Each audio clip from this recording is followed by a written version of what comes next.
कोई IAS officer नहीं थे मनमोहन सिंह जी, और श्रीमती इंदिरा गांधी और जवाहरलाल नेहरू के पीरियड में कई लोग ऐसे आए थे। फैसला वापस लेना पड़ा। कहाँ के मजबूत मजबूर प्रधानमंत्री हैं आप। ऑर्केस्ट्रा टीम में जो लोग हैं वो क्या कहेंगे, साहब तेरे सुबह की जय, साहब तेरे शाम की जय, साहब तेरी जय जय जय।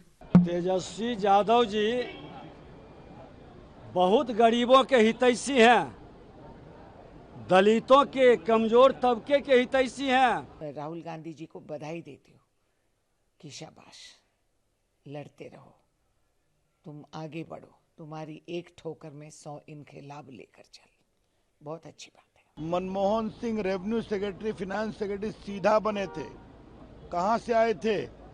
कोई आईएएस आईपीएस थे क्या? ये फैसला आज का नहीं है, ये कांग्रेस पार्टी का पाप था।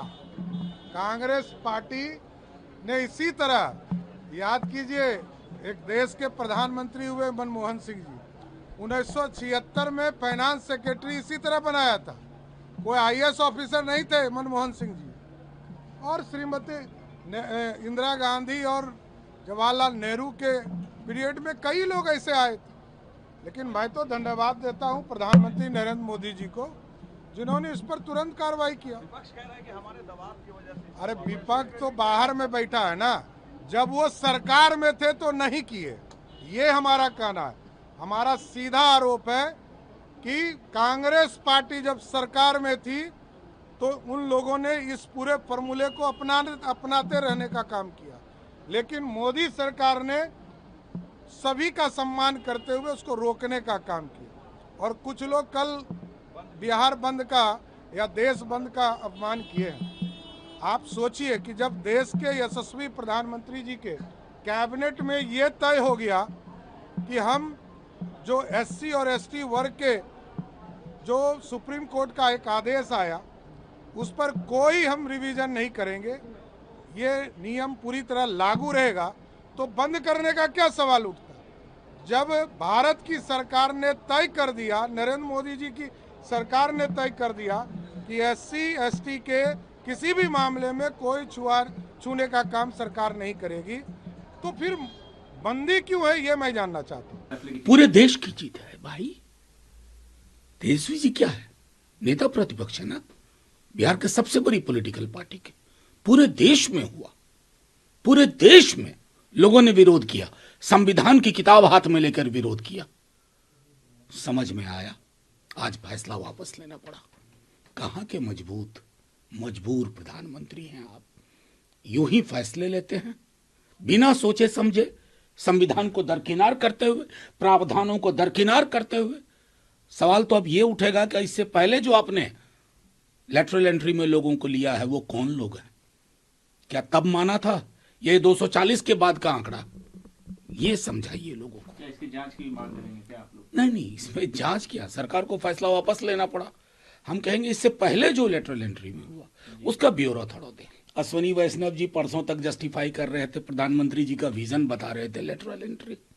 2 दिन बाद कह रहे हैं कि सामाजिक न्याय के लिए प्रधानमंत्री के अंदर बड़ी पीड़ा। ये पीड़ा पैदा कब हुई, कब जन्म हुआ इसका, लोग सब समझते हैं। लेकिन हाँ, ऑर्केस्ट्रा टीम में जो लोग हैं वो क्या कहेंगे, साहब तेरे सुबह की जय, साहब तेरे शाम की जय, साहब तेरी जय जय जय। आपको लगता है कि एनडीए के साथियों ने भी दबाव बनाया? देखिए, जिस किसी को भी जनता के साथ लगातार संवाद है, जिसने कान नहीं बंद किया, आंखें नहीं बंद की हैं, तो वो इस तरह के तानाशाही मनोवृत्ति के फैसलों के पक्ष में खड़ा नहीं हो सकता। और जो खड़े हैं वो खड़ा होने लायक नहीं रहेंगे आगे। तेजस्वी यादव जी बहुत गरीबों के हितैषी हैं, दलितों के, कमजोर तबके के हितैषी हैं। वो घोषणा करें कि जो हम उसके हक को मार रहे हैं, ऐसे मानसिकता के लोग उसके लिए अपने अधिकार को उसके हवाले करेंगे? है हिम्मत? अरे वो भी देश के प्रधानमंत्री नरेंद्र मोदी जी और बिहार के मुख्यमंत्री नीतीश कुमार जी कमजोर तबका के, दलितों, शोषितों, गरीबों के हित में काम करते हैं। जो अपने पार्टी के अंदर दलितों को, गरीबों को बंधुआ मजदूर के तरह रखते हैं, वो आरक्षण की बात करने वाले बेईमानी कर रहे हैं। प्रधानमंत्री आदेश करते जाएंगे, विपक्ष में हमारा नेता राहुल गांधी बताते जाएंगे कि तुम्हारा गलतियां क्या है। इसके ऊपर तो बहुत लाद देते हैं। राहुल गांधी को जिस तरह सताना है, जिस तरह उनको बेइज्जती करना है, कहीं और बिठा दे, उनका घर निकाल दे, उनका पद निकाल दे, ये बहुत करे हैं। मगर क्यों? राहुल गांधी अपने आप के लिए नहीं लड़ रहा है, देश के लिए, संविधान की सुरक्षा के लिए। तो राहुल गांधी ने ठीक कहा, तो अब क्यों नहीं कहते वो जो शब्द इनको इस्तेमाल कर रहे थे? तब इनको हम क्या कहें? इनको कोई जानकारी है, समझ है? फर्जी डॉक्यूमेंट लेकर हम पढ़े लिखे बन गए तो बहुत मुश्किल होता है, क्योंकि ज्ञान रहना चाहिए, संविधान को समझना चाहिए, आपके रूह में वो रहना चाहिए जब आप इस पद पे आके बैठते हैं। तो मैं राहुल गांधी जी को बधाई देती हूँ कि शाबाश, लड़ते रहो, तुम आगे बढ़ो, तुम्हारी एक ठोकर में 100 इनकलाब लेकर चल। बहुत अच्छी बात है। तेजस्वी यादव को कुछ याद दिलाना जरूरी है। उनके पिताजी मनमोहन सिंह की सरकार में रेल मंत्री थे। Manmohan Singh revenue secretary, finance secretary सीधा बने थे।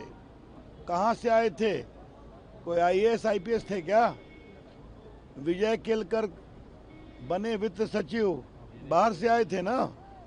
पूरे कांग्रेस का इतिहास भरा हुआ है। मोन्टेक सिंह अहलुवालिया कहाँ से आए थे?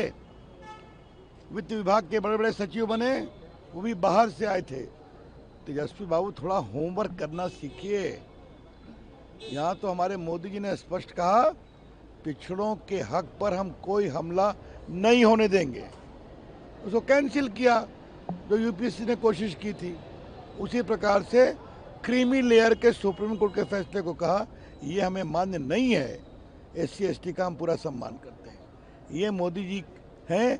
और वैसे क्या आरक्षण पर बोलते हैं तेजस्वी बाबू? आरक्षण का तो एकमात्र लाभ आपके परिवार को मिलता है, जहां पर पार्टी की नंबर 1 की कुर्सी आरक्षित है।